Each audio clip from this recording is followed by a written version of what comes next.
কত খা নেড়া হাত দিয়ে বোঝেন যদি একবার গোস্ত ঝোল করতেছে নেড়া হাত দিয়ে চাপে সবাইকে আমার নেড়া হাত দিয়ে গেছে কি ঝোল তখন তেমন লবণ হচ্ছে সেরকম ঠিক না ঠিক মায়ের সাম্মা নবীজি বাড়ি গেলে খানা দেয় আয়েশা কত গুণবতী নারী ছিল আয়েশা নবীজির সঙ্গে খানা খায় আয়েশাকে দেখে রে রসুল দেখে আমার আয়েশা আমার সাথে খানা খায় এরকম ভালো নবীজি খানা খাইতেছে আয়েশা রসুলের সঙ্গে একই থালি খানা খায় আয়েশা গোসগুলো খায়া হাত দিয়ে গুলো রেখে দেয় আমার দয়া রসুল আয়েশার কামরা হাত দিয়ে গুলো আমার দয়া নবী চুষি চুষি রস খায় আয়েশা পানি খায় আমার রসুল লক্ষ্য করে আয়েশা কোন সাইড দিয়ে ঠোঁট লাগে পানি খায় আমার রসুল ওই সাইড দিয়ে ঠোঁট লাগে পানি খায় বিশ্ব নবী স্ত্রী মা আয়েশা বলে হুজুর আমার কামরা হাড্ডি গুলো আপনি কেন খান ওগো নবী আমি যেদিকে পানি খাই আপনি সেই দিকে কেন পানি পান করেন নবী বলছেন জানে তোমার কামরা হাড্ডি যদি আমি খাই আমার কামরা হাড্ডি যদি তুমি খাও আমার আইটা পানি যদি তুমি খাও আমার আইটা পানি তুমি খেলে আমার পানি আর তুমি আমি খেলে সেটা আল্লাহর দরবারে রহমতের পানি হয়ে যায় রহমতের কাছে হাড্ডি হয়ে যায় আমার উম্মতিরা খাবে স্বামী স্ত্রী খাবে আমি রাসূল খুশি হয়ে যাব যেরকম সুবহানাল্লাহ কত বড় বর্তমান যুগের নারী স্বামীর আইটা বস্তু খায় ভাত কম করি নেন তো কালকে ছাড়েন নাই হাসক খান নাই আছে না নাই বাবা নারী কয় প্রকার জানেন নারী হচ্ছে 4 প্রকার হস্তানি কদমনি সাংখিনী লোহাজনী কইছে বউ কালকে ছিঁড়ে পানি আফতার হুজুর আছে বক্সিহাটের হাই স্কুলের হুজুর দেখছি স্বামীর বলে আইটি বাড়ি খাওয়া আইটি বোধ ভাত খাওয়া বউ তুই খাসি মুই খা যে বিড়ি খায় না চেরা চেরা দুধ দুলায় আছে না না কাবু তুই খাসি না টাকা খান না মাসে মাসে দিলে ভাই বাড়ি এসে বগা মানুষ ভাই তুই বিড়ি খনি খানে মাঝে মাঝে উইস ফিল্টার টানে আছে না না কাবু দেখছি স্বামী বাড়ি এসে স্বামী দিয়ে তাকে তাকে দেখা খায় দেখছি আমার তো স্বামী দেখিনি আমি তো কত ঠিকিয়ে গাঁটাতে কত ঠিকিয়েছে উনি বেসা একটা গুণ আছে কত ঠিকিয়েছেন গায়ে তারা কোনদিন মানুষ পাই নাই একটা গুণ স্বামী গুণ পরিষ্কার গিলে কত শুনে বলতে ও থর কাটিয়ে রাখছে ও আর শুনে আসিয়ে হাত ধরি মাপ করাম নিয়ে মাপ দিয়ে দিই আল্লাহ আজকে 4 দিন হাতে রং প্যান্ট পড়ে না বু তুই মাপ নিস নাই তুই যে ভাজি করে ঢাকি বলে ফেল দিস মাঝে মাঝে বলে মুই মাপ নিন মোর মা মোর বাপ বলি তোর মাপ নাই মোর মার ভয় মোর বাপ লক্ষ্মীমূর্তি বাড়িয়েছে তারে বাড়ি মুই মা যদি ভালো হয় মেয়ে ভালো হবে মেয়ে যদি ভালো হয় রে মা ভালো হবে মাস্টার যদি ভালো হয় ছাত্র ভালো হবে ছাত্র যদি ভালো হয় রে মাস্টার ভালো হবে ঈদ যদি ভালো হয় ফার্মা ভালো হবে ফার্মা যদি ভালো হয় রে ঈদ ভালো হবে এমন জাতের কচু আছে অল্প জালে সিদ্ধ হয় এমন জাতের মেয়ে আছে অল্প কথায় বুঝিয়া পায় এমন জাতের কচু আছে অল্প জালে সেজে না এমন জাতের মেয়ে আছে অল্প কথায় বোঝে না যেরকম ঠিক না মিঠি মা বলে না জান্নাত যদি যেতে চান আল্লাহ রাসূল বলওয়া তার বালাহা তোমার স্বামী বাড়িতে যাবে স্বামীর দিকে কথা বলবেন মা ও আম্মা না শুনে রাখো মা ও মা বলে না আম্মা শুনে রাখো বাবারা বিবি যদি ভালো না হয় তোর শান্তি পাবি না তোর বাপ শান্তি পাবে না তোর মাও শান্তি পাবে না বিবি যদি মুত্তাকিন পরহেজগারী না হয় তুমি শান্তি পাবে না তোর বাপ শান্তি পাবে না তোর মা শান্তি পাবে না তোর ছোট ভাই শান্তি পাবে না ওই সংসারে তোর ছোট বোন পর্যন্ত শান্তি পাবে না যদি বিবি যদি মুত্তাকিন পরহেজগার আল্লাহ ওয়ালা না হয় যদি কোন ঠিক না মিঠি যদি বিবি কান্দামি হয় ও তো স্বামীকে হাতের কবজা নিয়ে নেয় ঠিক না বিটি আর স্বামীকে ধমক দেয় তোমার মোর কথা তোমার মাগ পার না লাগো ছেলে এমন পেট ফেঁকি দেয় স্বামীর এমন পেট ফেঁকি দেয় বাধ্য ছেলে মাগ ধমক দেয় আমা কি হয় বা তুমি বউ কি করছিস না বা কোন কম নেই কাটা মুই তোকে একটা বেড়া কিনতে বেশি বউ শুধু আকলে চলে যান বাড়ি তুলে। মা গো মা আমার বহুকে কিছু বলো না। আরে ও মা বউকে কিছু বললে মাগো, ও মা বউকে কিছু বললে মাগো আমার দেখা পাবা না। একটা কথা চলতাম ঘর। ও মা গো মা আমার বউকে কিছু বলো না। বউয়ের হাত টিপি গাও টিপি, বউয়ের হাত টিপি গাও টিপি কইরা দিবি বিছানা। মা গো মা আমার বউকে কিছু বলো না। ও মা বউ আমার একলা বাপের একটা মেয়ে, মানে শ্বশুরের একটা বেটি, নম্বর ছেলে মার বুঝায়। ও মা বউ আমার একলা বাপের একটা মেয়ে, লাখো টাকা খরচ করি দিয়েছে বিয়ে। বউয়ের হাত টিপি গাও টিপি কইরা দিবি বিছানা, বউকে কিছু বলো না। ও মা বউ তোমার সন্ধ্যার পরে ঢুকবে মাগুর টিপির ঘরে, করে ঢুকবে জোরে কন আরো জোরে। আমা বউ তোমার সন্ধ্যার পরে ঢুকবে মাগো টিভির ঘরে, সারা রাতে দেখবে সিটি, সারা রাতে দেখবে টিভি, সকালে উঠতে পারবে না। বেলা গোলা হলে মাগো ঘেন ঘেন করো না, বউকে কিছু বলো না। বউ এবার গেল গেল, আরে সোনার স্বামী বউ ঈশ্বর পড়ে মোর পরে ভোট দেয় ঠিক না? ও মা বউ আমার কত ভালোবাসি, মা গো বউয়ের করবি তুমি দাসী। যুবক রে খেয়াল দিবে বর্তমান সমাজে ওই শ্বশুরি যদি বৌমার বাচ্চাটা কোলে না লায়, ওই শ্বশুরি বাড়ির সবজি যদি কাটি না দে, ওই বুড়ি শান্তি পাবে না। যেরকম ঠিক না বিঠি? ওই শ্বশুর যদি বাড়ির পাশে বাগানের পিঁয়াজ ক্ষেত না নিয়ে, রসুন ক্ষেত না নিয়ে, ওই বাড়ি বৌমার হাতে ওই বুড়া ভাত তোমাকে দেরি আছে। যেরকম ঠিক না বিঠি? আল্লাহ নবীর দরবারে সাহাবী প্রশ্ন করল, আব্দুল ইবনে মাসউদ প্রশ্ন করল, কুলতু সুম্মায়ু, নবী গো ও গো নবী নামাজের থেকে আরো কোন আমল আছে নাকি? নবী বলল কালা বিদ্যুল ওয়ালিদাইনা, মা বাবার সঙ্গে সৎ ব্যবহার করাটা আল্লাহর কাছে সবচাইতে বড় আমল। যুবক বলল মা আমাকে তুই বড় আলেম বানালি রে মা, মা আমি তোর এখনো হক আদায় করিতে পারি নাই। মারে আল্লাহ বলি দিছে আমার ইবাদতের পরে ওয়াবিল ওয়ালিদাইনি ইহসানান, তুমি তোমার মা বাবার সঙ্গে সৎ ব্যবহার করো। নাঙ্গি পাঁচ যুবক আছে রে বাবা, বউয়ের জ্বালায় মার সাথে সৎ ব্যবহার দেখাইতে পারে না, বাবার সাথে সৎ ব্যবহার দেখাইতে পারে না। আবার আল্লাহ নবী বলে দিল ওয়াবিল ওয়ালিদাইনি ইহসানান, তুমি তোমার মা বাবার সঙ্গে সৎ ব্যবহার দেখা। যুবক বললাম আগা আমি তোমার হক আদায় করতে পারি নাই মা, আমাকে তুমি এলেমে শিখে জলবিহি আনতা পাহুবি, নিজে এলেমে শিখে অপরকে শিক্ষা দিতে হয়। মা আমি মদিনায় চলে যাই মা, মা আমি কিছু এলেমের হক আদায় করে। মা বলে সামাদ মদিনায় যে কি করবা, কেমন করে হক আদায় করবা? মা আমাকে যতটুকু এলেম শিখেছো মা, আমি মদিনায় যাব, মা এলেমগুলা ক্ষয় করবো কেমন করি? মদিনা হাজিরা হজ করতে যায়, মা গো দুম্বা কুরবানি করে দেব, উট কুরবানি করে দেব। মা যা নজর না তওফা দিবে মা, তাই আরে তোমাকে খোয়াবো মা, আল্লাহ আমার হক আদায় করে দেবে। যদি কোন সুবহানাল্লাহ। মা বলতে বেটারে আমি তোর একটা মা, তুমি আমার একটা ছেলে, এখান থেকে কত দূর কিলোমিটার মদিনা, আমাকে ছাড়ি যাবা, আমি যে থাকতে পারবো না তোর মহব্বত।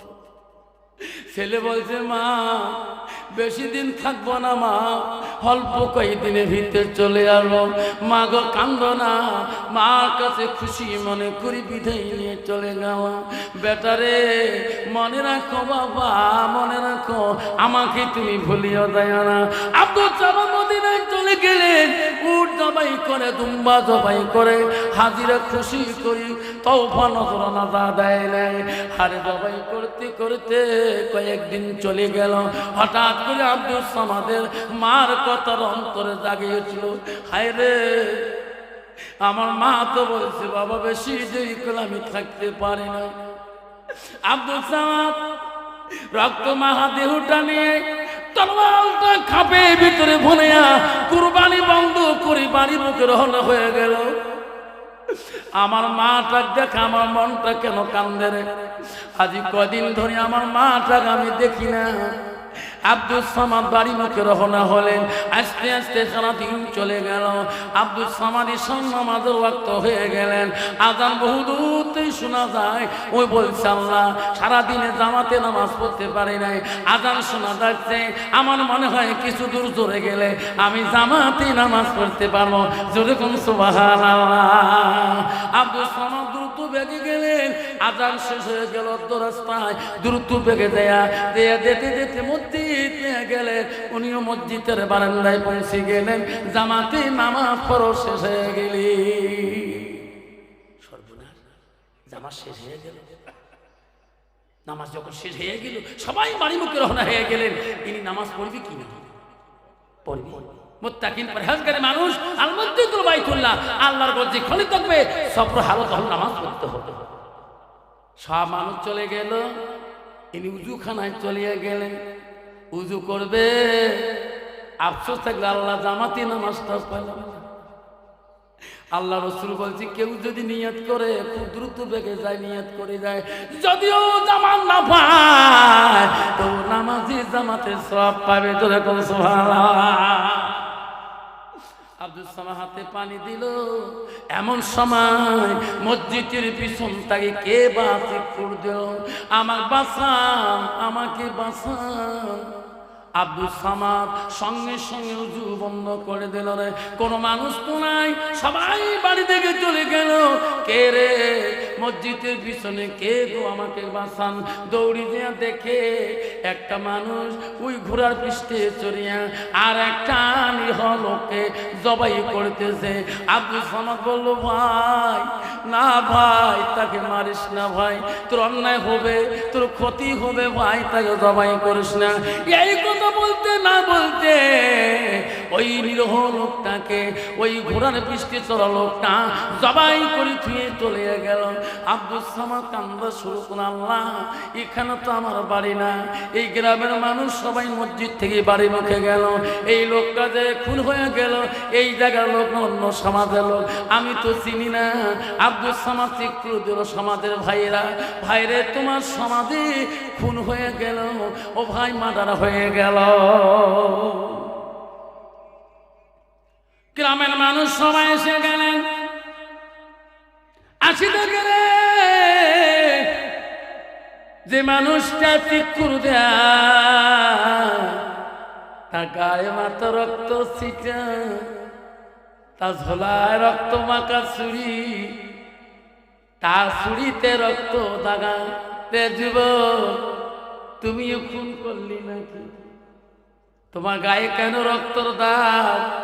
ছুরিতে কেন রক্ত মাখা? ঝোলায় কেন রক্ত? তুই মারিয়া বোঝা পালাইতে পারো না? এটা তো আমার সমাজের মহৎ মানুষ, জ্ঞানী মানুষ, মারলি কেন? সবাই বলেন না ভাই রে, আমি মারি নাই, আমার অভ্যাস নাই, আমি একজন নামাজি পরহেজগারী, মসজিদে নামাজ পড়তে আসি।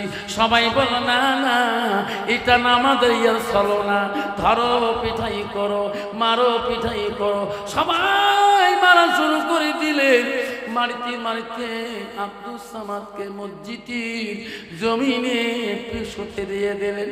আব্দুল সামাদ বলল ভাই রে, আমাকে নামাজটা পড়তে দাও না, আমাকে ফরজ নামাজটা পড়তে দাও ভাই, আমি কোনো খুনি না, আমি একটা মদিনার কষা। সবাই মানুষের রে মারতে মারতে অস্তিত্ব বানিয়ে দিল। আব্দুল সামাদ বলো ভাই রে, পৃথিবীতে আমার আপনজন কেউ নেই, আমার বাবা নাই, আমার ভাই নাই, আমার বোন নাই, শুধু একটা মা আছে। দয়া করে যদি তোমার মরণের আগে আমার মাটাকে একবার দেখতে দেন, আমি আমার মা ঋণ থেকে আমি সবাই যখন মারি বন্ধ করে দিল, সবাই বাদশার দরবারে নিয়ে গেল। চলো আমার দেশের বাদশা, আমার দেশের কাজীর কাছে নিয়ে যাবো, ইনি নিরপরাধ মানুষকে কেন খুন করলো। সবাই টানে বান্ধি নিয়ে গেল। বাদশা বললো, কেন না কে তোমার সেন মহারাজ, ইনি একটা খুনির আসামি, আমার গ্রামের একটা নিহ মানুষকে খুন করেছে, দুখণ্ড করে দিয়েছে। বাদশা বলছে, তোরা দেখছে? হ্যাঁ, আমার নিজে সাক্ষী, ওনার হাতে সাক্ষী, ইনার তরোয়াল সাক্ষী, ইনার ঝোলা সাক্ষী। বাদশা দেখলো হয়। বাদশা বললো, ঠিক আছে, তোরা যখন সাক্ষী, আমিও বাদশা রায় দিলাম, কতলেন বেল কতল, কতলের বিপরীত কতল করা হবে। ফজরে নামাজ বাদ এনাকে মৃত্যুদণ্ড দেওয়া হবে। সারা রাত্রি চলে গেলাম। সকালবেলা বাদশা বলল, মন্ত্রী রে, ওই যুবকের কাছে দিয়া বল, 2 রেখা নামাজ পড়তে বলো, উজু করতে বলো, কি খাবার মন চলে, কি বলবে মন চলে, তাড়াতাড়ি বলবে, কিছুক্ষণ পরে তার মৃত্যুদণ্ড হয়ে যাবে।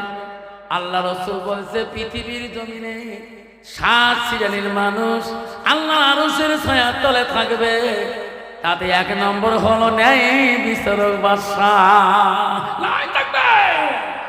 বাদশা রায় দিয়ে দিছে, ন্যায় বিচার করবে।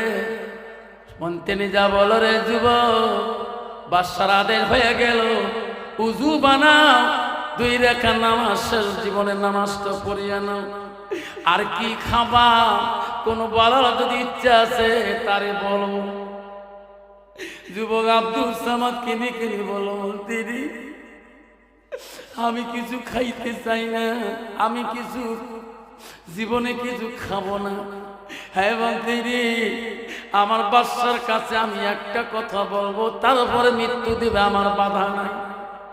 আমার বাদশা এখানে আসবে, কার নিশ্চয় আসবে। মহারাজ, তোমার আসামি কিছু খাইতে চায় না, একটা কথা তোমার দরবারে বলতেছে। বাদশা বলে, আমি এখনই যাবো। বাদশা বলো, বলে দেবে, বল খুনি, বল কি বলতে চাও। মহারাজ, পৃথিবীর আপনজন আমার কেউ নাই, আপনার কাছে অ্যাপ্লিকেশন করবে, দরখাস্ত দেবে নাই, আমার বাবা নাই, আমার ভাই নাই, আমার বোন নাই। মহারাজ, তোমার খুন হওয়ার আগে আমার একটা হতভাগা মা আছে, সেই মাটাকে আমি এক নজর দেখতেছি। মহারাজ, আমার মা অপেক্ষা হয়ে আছে, এই মাটা যদি আমি না বলে যাই, হাসুর ময়দানে আমি মার কাছে দিমেন হয়ে থাকি। বাদশা বলল, রে তিনি ইনার আরজি অমান্য করা যাবে না, খাইতে চাই নাই, কিছুই চাই নাই। মরণের আগে যদি তার মার ঋণটা শোধ করে দেওয়া না হয়, দেখা করে দেওয়া না হয়, আমি বাদশা আমি যে থেকে যাব। যাও যাও, কোমরে রশি বাঁধো, পায়ে শিকল বাঁধো, তার বাড়িতে নিয়ে দেয়া তার মার সাথে একবার সাক্ষাৎ বানাইয়া দা। 2001 সাল আমি যখন জীবনে প্রথম একদম মোবাইল ভাঙা, 2001 সালে আমি যখন পশ্চিমবঙ্গের পায়ে হাত, পশ্চিমবঙ্গ যাই, কত বছর হয় বাবা? 22 বছর। 22 বছর না? 2001 সালে আমি জীবনের প্রথম কুচবিহার জেলায় যাই। জায়গাটার নাম হলো খুসাবাড়ি, খারুভাং। মাওলানা কাউসার আমাকে নিয়ে যায় 2001 সালে। তখন আমার মা বেশি ছিল, আমার আব্বাও বেশি ছিল। তখন মোবাইল ছিল না, টেলিফোন ছিল বাড়ি বাড়ি। ল্যান্ডফোন। আমি ওখানে ওয়াজ করার পরে মাওলানা কাউসার হুজুর আমি কথা দিছি এক জায়গা মান সম্মান রক্ষা কেন ওই গিদারি জায়গাটার নাম হলো শীতেই কাইচার বাড়িতে জৈনপুরি হুজুর আনোয়ার সিদ্দিকী আসতেছে। কমিটি আমাকে হচ্ছে তোমার যেতে হবে।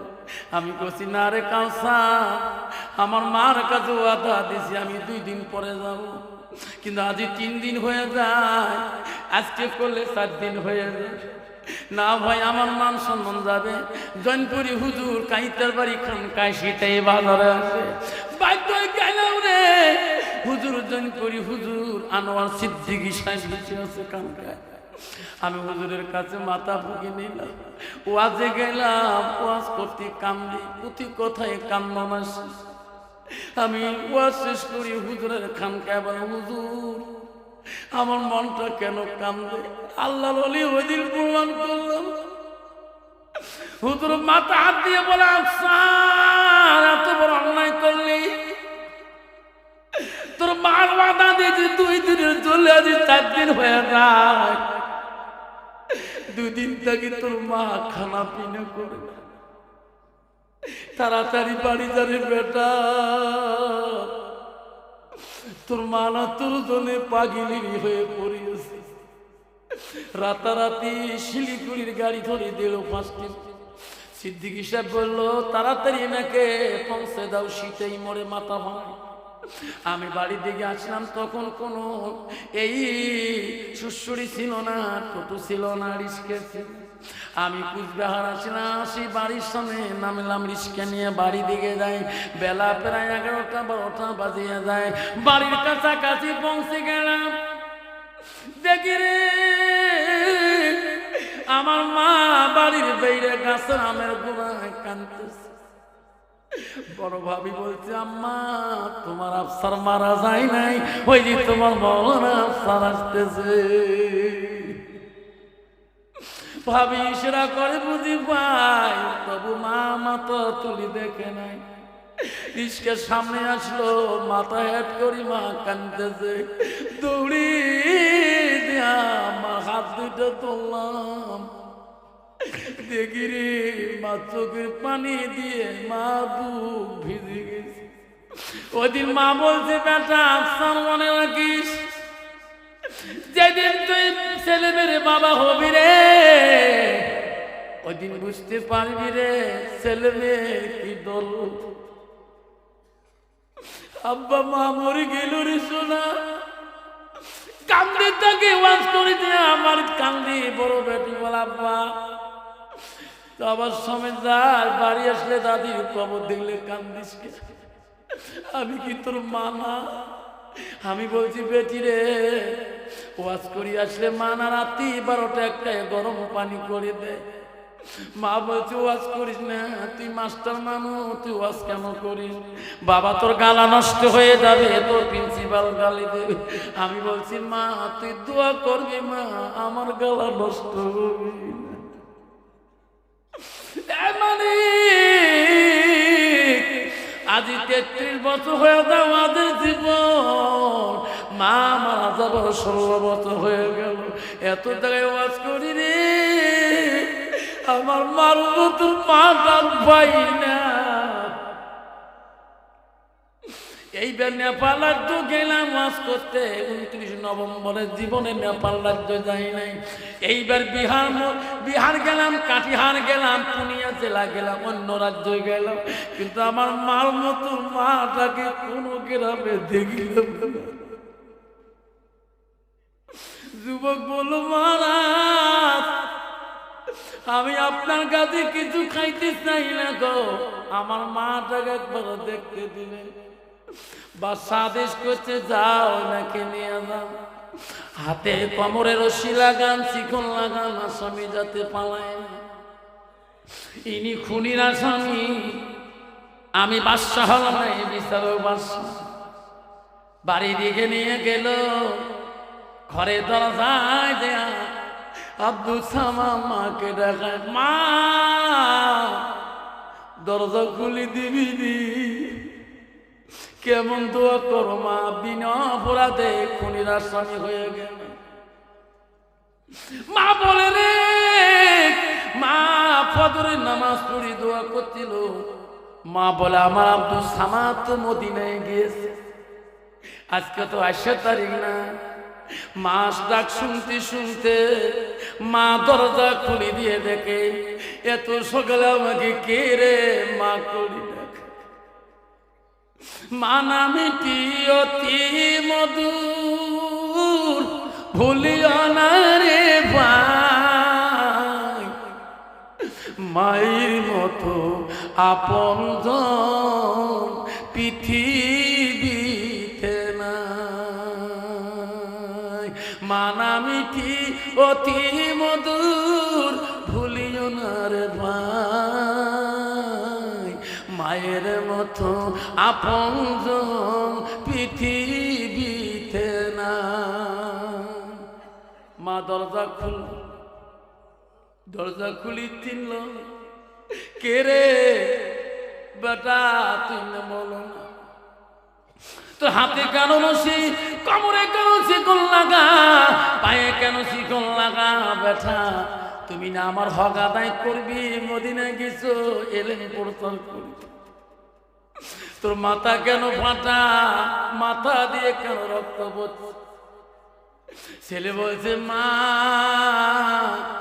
তুমি কেমন দোয়া করো মা, বিনা অপরাধে মা আমি খুনির আসামি হয়েছি দেশের বাসার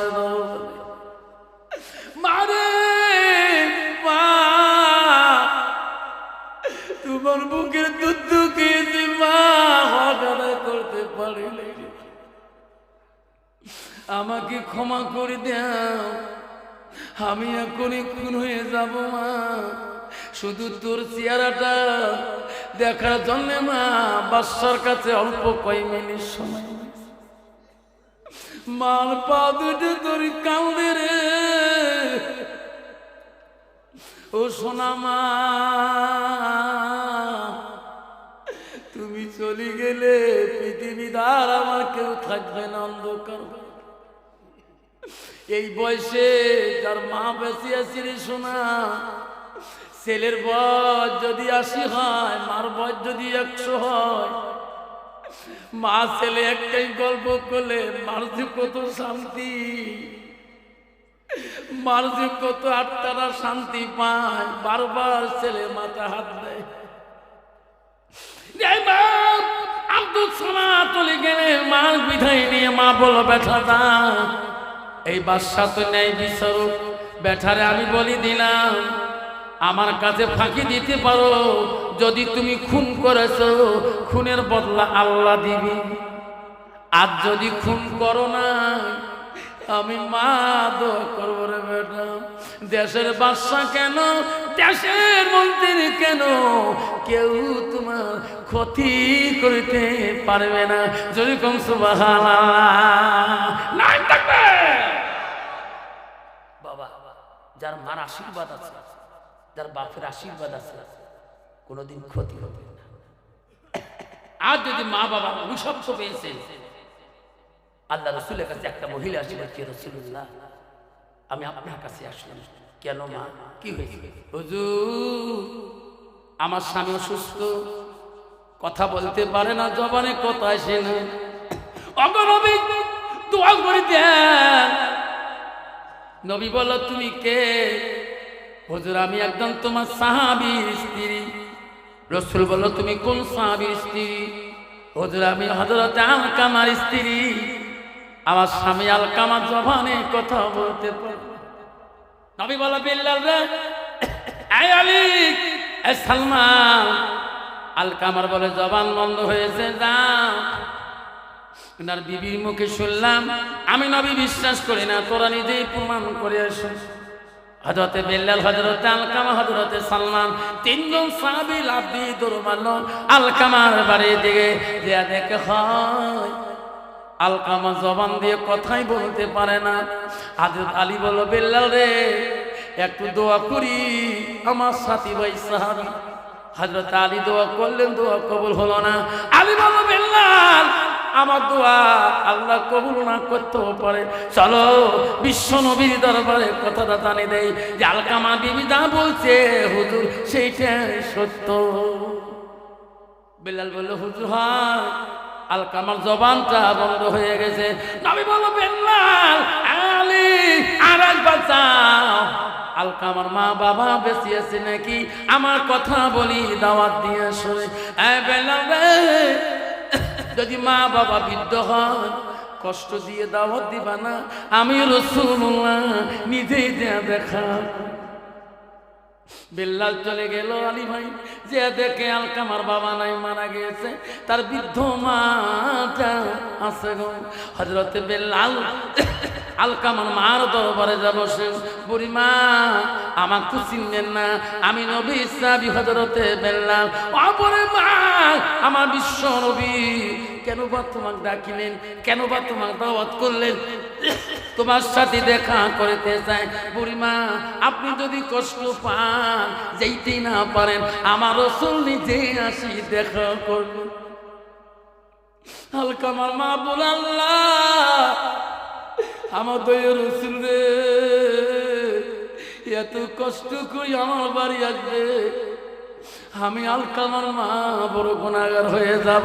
আলকামার মা বলল আমি যদি যাই নবীর সাথে দেখা করতে, আমার নবী কোনোদিন দাওয়াত করে নাই, আজকে কেন বা দাওয়াত করো? যখন সুবহানাল্লাহ। হযরত আলকামার মা বিশ্ব নবীর বাড়ির মুখে রওনা হলেন। নবীর বাড়ির কাছে দাঁড়িয়ে দিলেন। আমার নবী রহমতের নবী দেখলে একজন বৃদ্ধ মা আসতেছে। আমার নবী সামনে গেলেন, মা গো আপনি কি আলকামার মা হন? কালে হ্যাঁ হুজুর। মা বসু বসালেন। সুন্দর সুন্দর কথা রাসূল বলো, মা গো তোমার আলকামা কেমন সন্তান? হুজুর বড় জ্ঞানী সন্তান, বড় পরহেজগারী সন্তান। না না মা ও কথা বলি নাই, তোমার সন্তান কেমন? হুজুর বড় বিদ্যার সাগর তার ভিতরে। নবী বলছে না না ও কথা বলি নাই, তোমার সাথে কেমন ব্যবহার? তখন বলছে হুজুর জ্ঞানের ভান্ডার, বুদ্ধির ভান্ডার, ব্যবহারের কথা বললে আমি মা বড় কষ্ট। নবী বলছে বেলাল রে, সাহাবারা তাড়াতাড়ি পাহাড়ে যাও, পাহাড়ের গাছ কাটি আগুনের কুণ্ডতে আগুনের কুণ্ড বানা। বুড়িমা বলছে হুজুর আগুনের কুণ্ড কেন? ও বুড়িমা তোমার আলকামা যত বড় পাপী হয়েছে, জিন্দাতে পোড়া না দিলে আল্লাহ ক্ষমা করুন। মা বলছে না গো নবী, আমি মা বাতি দেখতে, আমি আমার আলকামাকে পুরো দিতে দেব। মা কি দরদ রে। নবী বলছে মা পৃথিবীর মানুষ যদি সবাই দোয়া করে, আপনি যদি মাফ করে না দেন, আল্লাহ তোমার আলকামাকে মাফ করবে না। ও মা আপনি যদি দোয়া করে দেন, মাফ দেন, পৃথিবীর কোন মানুষের দোয়া লাগবে না। বুড়িমা বলো গো নবী আপনাকে সাক্ষী রাখি, আমার আলকামাকে আমি ক্ষমা করে দিই। মা দেখে যিনি এই বিশাল ভুবনে, যখন দেখি মায়ের মুখ দুঃখ থাকে না মনে। রক্ত মাখা শরীরে মা ডুবিয়েছিল ঘরে, হৃদয়েরই গোপন জিনিস মা মুখে দেয় তুলে। ও মা তুমি অমর হয়ে থাকো মোর জীবনের তরে, তুমি মা মইরা গইলে কাঁদব নিশাতে।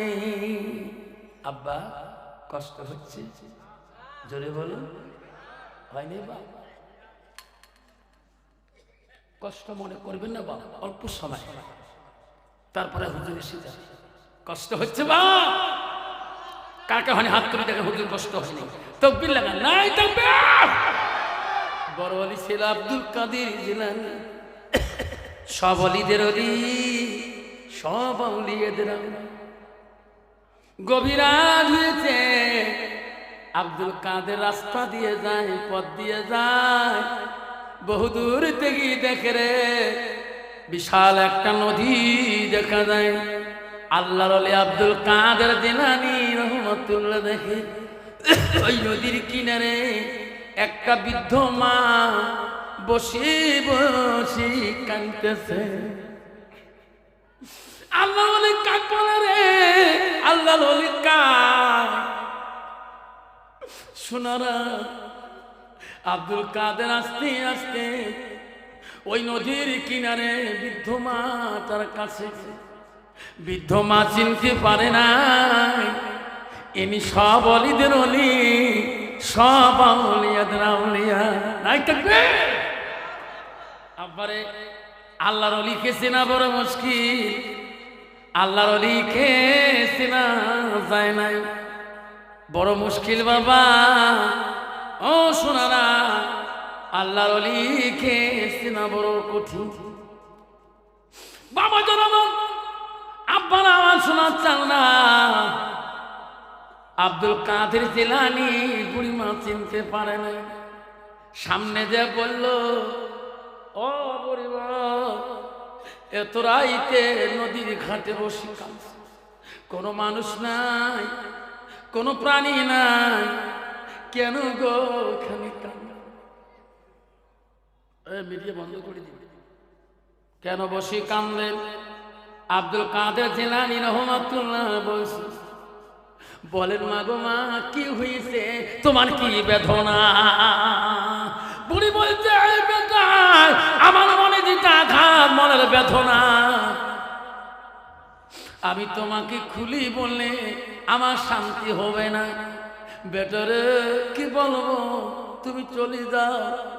আমি মা যেটা দুঃখিত, আমি আল্লাহর কাছে কান্দি, আল্লাহ আমার কথা শুনবে কিনা। আল্লাহ ওলি আব্দুল কাদের জিলানী বলছে, বুড়িমা কি কথা নিয়ে আল্লাহর কাছে কাঁদলেন? বেটা রে, আমি মা একটা সন্তান আল্লাহ দিয়েছে গো বুড়িমা। ও বাবা, আমাকে আল্লাহ একটা সন্তান দিয়েছে, ওই সন্তানটা আমার আদেশ কম মানছিল, আমার অনুগতি ছিল, আমি যা বলছিলাম তাই কথা শুনছিল। আমার সন্তান বড় হয়েছিল, বিয়ার উপযুক্ত বয়স হয়েছিল। বেটারি, আমি পাত্রী পছন্দ করেছিলাম, আমি বিয়ে চুক্তি করেছিলাম, আমি বেটাকে বিয়ে করার জন্য এই দেশে আসতে বলছিলাম। আমার সন্তান বিয়ের যাত্রী হয়ে দুলহা খায়া এই নদীর পার হয়া আমার বৌমা আনতে গেছে।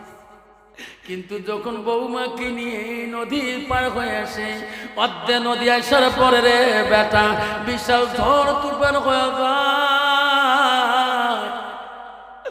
আমার বেটা বৌমা সবাই এই নদীর মাঝখানে মারা। বেটারে, ওদিন থেকে আমার সন্তানটা আমার বাড়ি গেল, আমি মা কান্দি। আল্লাহ আমার মনের আশা শান্তি দিল না। ওরে বেটা, আমার সন্তানের জন্য কান্দি, আমার বাড়িতে ঘুম আসে। আল্লাহ বলে বলছে, বুড়ি পাগল, তোমার দোয়া আল্লাহ কবুল না করতেও পারে, ঠিক না মিঠি? ওগো বুড়িমা, আমি তোমার সন্তানের জন্য দোয়া করব, দেখি আল্লাহ শুনে কিনা। থাকবে আল্লাহ শুনে। কইছে, বাবা আমি তো তোমাকে চিনলাম না। কইছে, মা আমার নাম হলো আব্দুল কাদের জিলানী, আমার বাড়ি হলো দিনান শহরে, আমার বাবার নাম হলো আবু সালে সঙ্গে মুসা, ও মা আমার মা হমু ফাতেমা। নাই থাকবে। কইছে, বাবা ও বাবারে, আমি মা রাত্রিকালে ঘুমাইতে পারে না। আল্লাহর ওলি আব্দুল কাদের জিলানী রাহমাতুল্লাহ একবার আল্লাহর দরবার আল্লাহর ওলি হাত তুলল গো। আরে বাবা রে, আল্লাহর ওলি হাত তুললে আল্লাহ সহ্য করতে পারে না। আব্দুল কাদেরের পানি, চোখের নয়নের পানি দেখে বলে, আল্লাহ বলে, আব্দুল কাদের কান্দিস কেন? তোর চোখের পানি আমি আল্লাহ সহ্য করতে পারি। আব্দুল কাদের রে, কি জন্য কান্দো? আল্লাহ, আমি যে জন্য কান্দি ওই বুড়িমা মনের আশা পূরণ করবি কি? আল্লাহ বলছে, আব্দুল কাদের এটি কি সম্ভব? ওনার ছেলে মারা যাবার বহুদিন হয়ে যায়, এই পানিতে পড়ছিলেন, মাছের পেটে খেয়েছে, মাছ খেয়ে শেষ করে দিয়েছে আব্দুল কাদের। মাছ খেয়ে পায়খানা করেছে, তার পায়খানা মাটির সাথে মিক্সচার হয়ে গেছে। এটা কি ফেরত দেওয়া সম্ভব? আব্দুল কাদের জিলানী আল্লাহর ওলি বলছে, মাবুদ তোর কাছে সম্ভব কেন? তুমি নিজে বলছো যে মাটিরে বানাবো, সেই মাটিতে আমি রাখবো, আবার সেই মাটিরে পুনরুদ্ধার করব, হাসরে নিয়ে যাও। এই ওয়াদা তো নাই থাকবে। আল্লাহ কোটি কোটি বছর চলে যাবে, আবার যদি পুনরুদ্ধার করা শক্তি থাকে, এই এক বছরে বুড়িমার সন্তান তোর কাছে। আল্লাহ, আমি আব্দুল কাদের জিলানী দোয়া নষ্ট করব না, আমি দোয়া শেষ করব না। আল্লাহ, আমি দোয়া দিয়ে থাকবো। আমি বুড়িমাকে কথা দিছি, ও বুড়িমা আপনি কাঁদলেন না, তোমার চোখের পানি দেখলে আমি বুড়িমা সহ্য করতে পারি না। আও মাবুদ, আও আল্লাহ, আমি আব্দুল কাদের কথা দিয়েছি, বুড়িমা চোখের পানি বন্ধ করতে হবে। আল্লাহ বলছে, আব্দুল কাদের আর কান্দিস না রে, বুড়িমাকে নদীর দিকে তাকাইতে বল।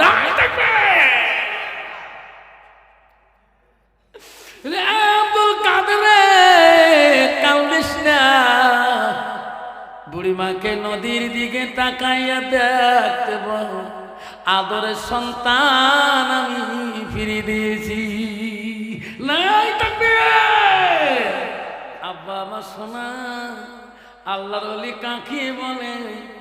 ও গলিদের কাছে যাবে, যে সৎ রাস্তা দেখিয়ে দিবে, সিরাতাল মুস্তাকিম সৎ পথ দেখিয়ে দেবে, সেই ওলির কাছে তোর জন্য যাই আছি।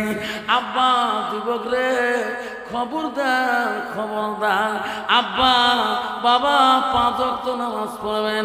ও মা বলে না, আম্মারা আল্লাহ রসুল বলো আস্তানা ফারজাহা, মা তোমার পর্দায় পশিদায় থাকতে হবে মা।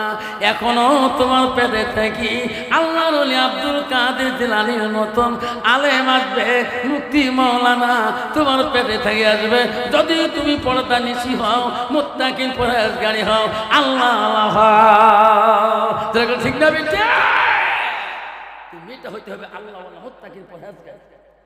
তাহলে ওই মেয়েদের পেটে থেকে আল্লাহ ওলি এখন আলেম কুতুবে আলম এখন আসবে, কিন্তু মেয়েরা তো পর্দায় থাকে না। মা বোনেরা গো, শান্তি কেন নাই রে দুনিয়ায়, গজব কেন আসিল দুনিয়ায়, আসামতে গজব আসলো, আমরা বানে গজব আসলো, হাজার হাজার মানুষ কান্দ বিদিনের জ্বালা। মা বোনেরা গো, শান্তি কেন নাই রে দুনিয়ায়, গজব কেন আসিল দুনিয়ায়। মদের বাজারে গরম হলো, মদের বাজারে গরম হলো, যুগের কোটে মানুষ যায়, বাপের ভিটা তুয়ে দিয়ে ঘর জামাইয়ে বেটা হয়। মা বোনেরা গো, শান্তি কেন নাই রে দুনিয়ায়, গজব কেন আসলো দুনিয়ায়। মেয়েরা বলে স্বাধীন হবে, মেয়েরা বলে স্বাধীন হবে, আর পুরুষের দরকার না। পুরুষ নিয়ে কি করিব, নিজের কামাই নিজে খা। কত মহিলা আছে, শ্বশুর যদি বলে বৌমা কার সাথে পেশাল পান করে ঘরে কাঁদতে গাই তোমার ভাত দেয়। শ্বশুর জানে মোর বেটা তো খায় গোহার নিকিয়ে করছি একটা, তুইও তো ভাত দেয় না রে, না না শ্বশুরকে তোমরা ভাত না, তোমার বেটা ভাত দেয়, তোমার বেটা নিকিয়ে করে দেয়। কার সাথে কাঁদতে গাই। আল্লাহ মেয়েরা বলে স্বাধীন হবে, আর পুরুষের দরকার না। মেয়েরা বলে স্বাধীন হবে, আর পুরুষের দরকার নাই। পুরুষ নিয়ে কি করিব, নিজের কামাই নিজে খাই। মা বোনেরা গো শান্তি কেন নাই রে দুনিয়ায়, গজব কেন আসলো দুনিয়ায়।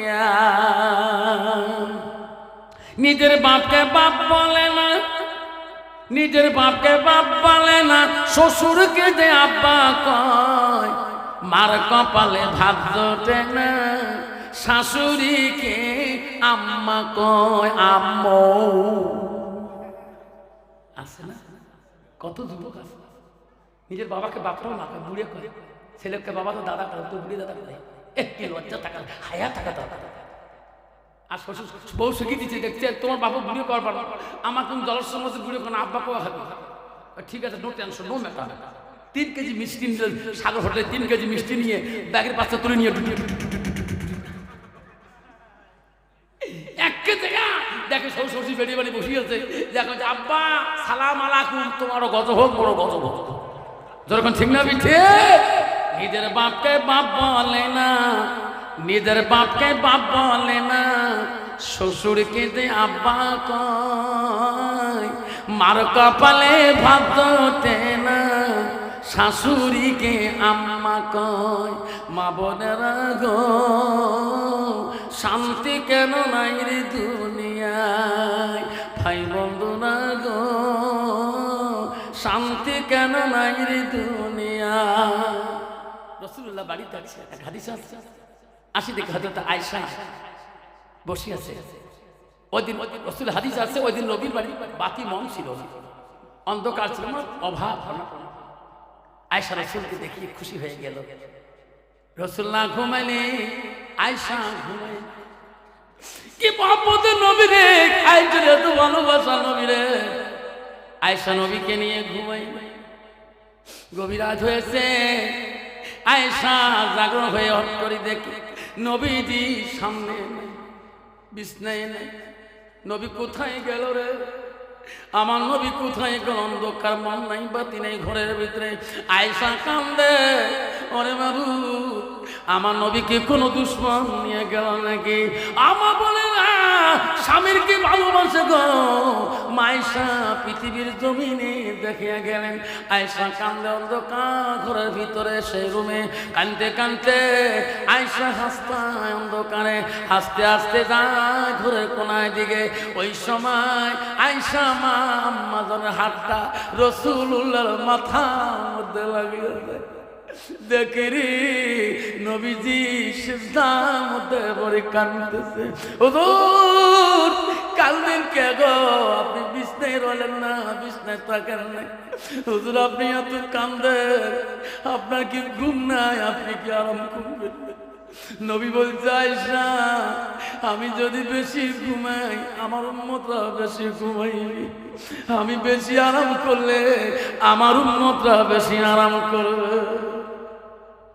বন্ধ করো, আমার শেষের দিকে চলে যাবো বাবা, আর বেশিক্ষণ বলতে চাই না। আব্বারে শোনা না, ও বাবা আমার শোনার বাবা, কষ্ট দেব না বাবা আমার। শোনা চাল্লা বিশ্ব রাসূলুল্লাহ সাল্লাল্লাহু আলাইহি ওয়াসাল্লাম আমার নবীজি। আল্লাহ মনসুর আলী নামে এক ভাই মারা গিয়েছি। আল্লাহ তার স্ত্রী আমাকে একটা হাদিয়া স্বরূপে 40 টাকা দিয়েছে। আল্লাহ সেই বোনের আদরের স্বামীটা কবরে চলে গিয়েছে। আল্লাহ আলেমের মহাব্বতে আল্লাহ আমাকে যা দিয়েছে দোয়া করব, আল্লাহ ওই বোনের স্বামীর কবর আল্লাহ জান্নাতের বাগান করে দেয়। যখন আমি নবীজি আরেকদিন আয়েশা মা আম্মা জান আর একদিন নিয়ে ঘুমাইলো। হাদিস শরীফে আছে ওই দিন নবীজির ঘরে বাতি ছিল, মামু ছিল, ফটফটা আলো। নবীকে নিয়ে আয়েশা ঘুমাইলো। গভীর রাত হয় না, কিছুক্ষণ পরে আয়েশা লক্ষ্য করি দেখে রে নবীজি আয়েশা বিছানার মধ্যে ছিল। আয়েশা বলে আল্লাহ, আজকে তো বাতি আলো সব জ্বলছে, নবী কোথায়? আমার নবী কোনো দিকে গেলে আমাকে ডাক দিয়ে। আয়েশা প্রাণ ভরা কান্নান। আমা বলে না পানি ছাড়ার মা বলে না, চেঁচা পানির মা বলে না, শুনে রাখো। আয়েশা দুই চোখের পানি জমিনে পাল্লা খেয়ে বলে আল্লাহ, আমার রাসূলকে কোন দুশমন বোধহয় শেষ করে দিয়েছে নাকি? আমার নবী আমাকে বলি যায় আয়েশা কোথায় যাবে এত রাত্রে? আমা বলে না আম্মারে শুনে দেখো।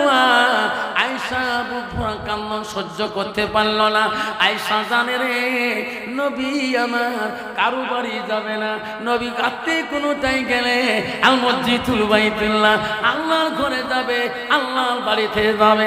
আয়েশা মনে মনে খোঁজা শুরু করলেন, আমি মসজিদে যাব, আমার রাসূল মসজিদে গেছে নাকি? যেরকম সুবহানাল্লাহ। হযরতে মা আয়েশা মসজিদে চলে গেলেন, যে দেখে কোন মসজিদে মানুষ নেই। আয়েশার মনটা ভেঙে গেল, আল্লাহ আমার নবী কারো বাড়িতে যায় না, মসজিদেও কেন আমার নবী নেই? আয়েশা আবুর দিকে তাকায়, সামনে দেখে ওখানে একটা কবরস্থান আছে গো, সেটা জান্নাতুল বাকি কবরস্থান। যে কবরস্থানের মধ্যে মা আয়েশা মা খাদিজাতুল কুবরা রাসূলের প্রথম স্ত্রীর কবর হয়েছে। হযরত আয়েশা জান্নাতুল বাকির দিকে নজর করলো, দেখে একটা মানুষ দেখা যায়, হাত তুলি দোয়া করছে। আয়েশা বলে কে রে? এটি না আমার নবী, এখানে না বুঝান খাদিজার কবর। নবী কি করে রে তোরা? আয়েশা দেখতেছে নবী হাত তুলি কাঁদতেছে। ওরে মাবুদ, যেদিন দেখি খাদিজা আমার কাছ থেকে চলে গেছে মাবুদ, আমি নবী আমি আরাম মতন ঘুমাইতেই পারি না। আমার খাদিজা মাওলা কেমন আছে আমি রাসূল জানি না। খাদিজা নাম ধরে দোয়া করতেছে, আয়েশা আরাম থেকে শুনতেছে আল্লাহ আল্লাহ কি নবী গো, যে বুড়িটা যে নারীটা এনার থেকে 15 বছর বয়সে বড় ছিল, নবীর বয়স তখন 25 ছিল, খাদিজার বয়স তখন 40 বছর। আল্লাহ তার গুণে নবী এখনো কান্দে। আমি আয়েশা একজন কোমল স্ত্রী নাবালিকা মেয়েকে বিয়ে করলো। আমার আব্বা আবু বকর সিদ্দিক মদিনার প্রথম খলিফা, মোহাব্বত করে নবীর কাছে দেয়।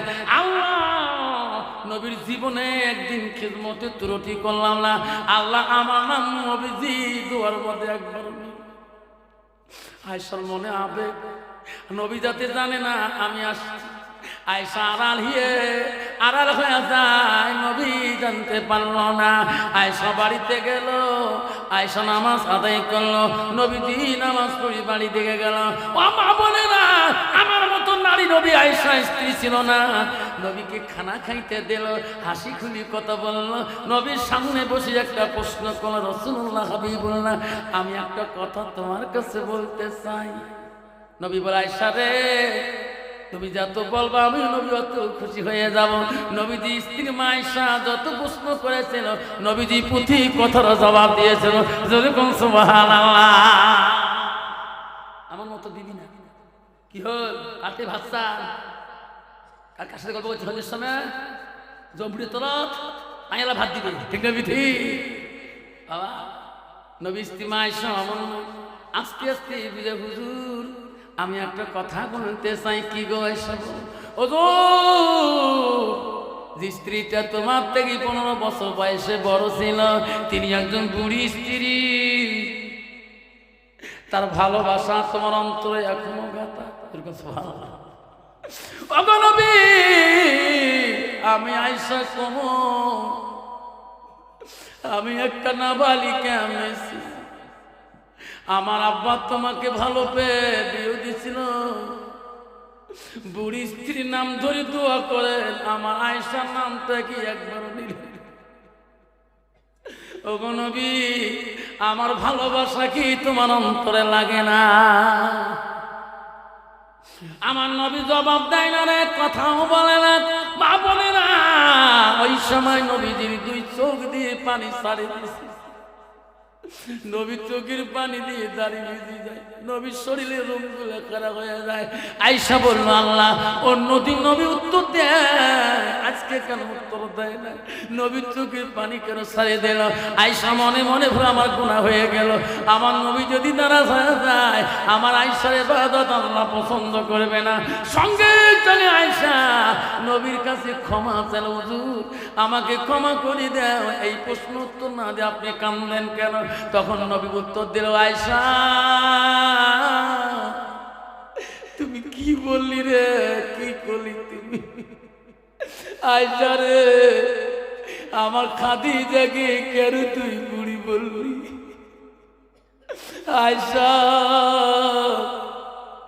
আমার খাদিজার জীবনের একটা দিনের কষ্ট তুমি আয়েশা যদি সারা জীবন দেখা, আমার খাদিজার একদিনের কষ্টের সমতুল্য। আয়েশা রে, আমার খাদিজার একটা দিনের দুঃখ তুমি সারা জীবন যদি দেখাও, আমার খাদিজা একটা দিনের দুঃখের সমতুল্য।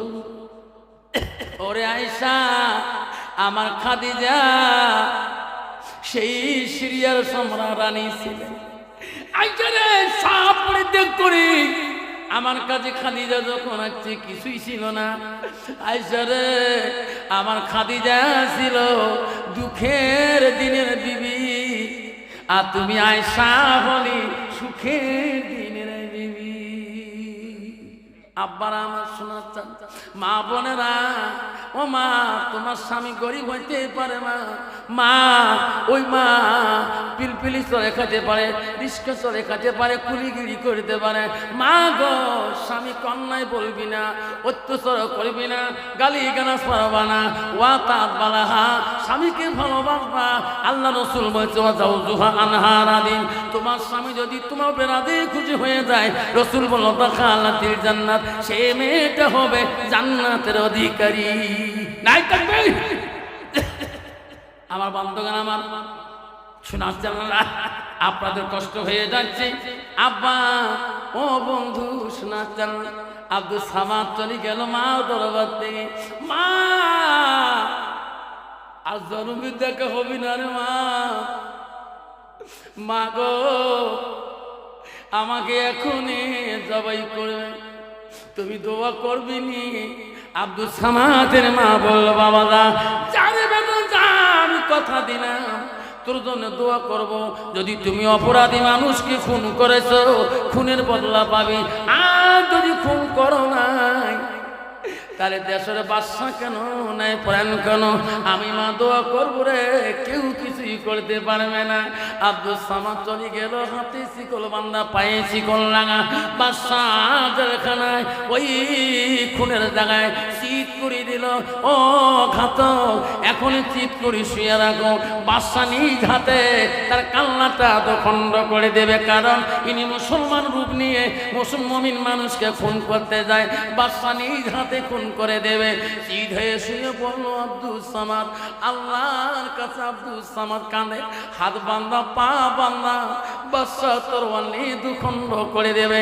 হাজার হাজার মানুষ দেখবে আমার বাদশা নেই, প্রাণ বাদশা নেই, বিচার বাদশা। কন্ত বাবা, বর্তমান যুগে নেই বিচার আছে নাকি?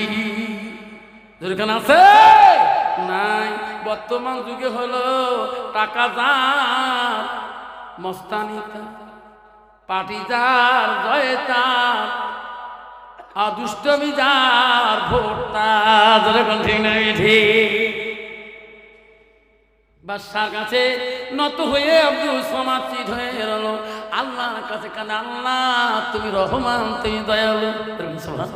আল্লাহ, তোর দরবারে আমি কিন্তু আসামি না, আমি তোর দরবারে একদম নামাজি। সুবহানাল্লাহ। আল্লাহ দরবারে কি একদম কি নামাজি?